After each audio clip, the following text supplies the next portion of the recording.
Depuis 2008, la communauté urbaine d'Alençon s'est engagée dans une politique volontariste et ambitieuse de développement durable.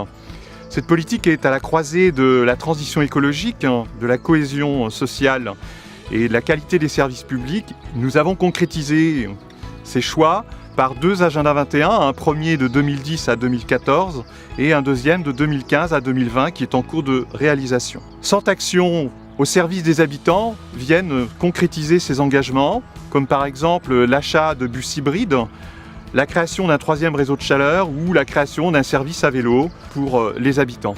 Nos efforts ne se sont pas relâchés pendant 10 ans et nous avons obtenu un certain nombre de reconnaissances nationales comme territoire à énergie positive pour la croissance verte ou le programme Zéro gaspillage, zéro déchet, mais aussi une autre labellisation Cap Citergie. Nous souhaitons inscrire la transition écologique au cœur de notre territoire pour répondre aux défis de demain, mobilité, énergie et alimentation.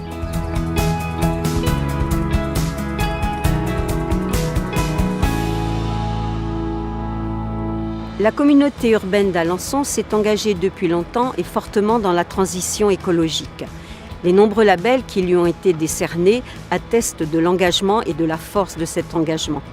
Le dernier d'entre eux, Territoire durable 2030, a été décerné par la région. Et c'est une formidable opportunité pour la communauté urbaine d'amplifier toutes ces actions.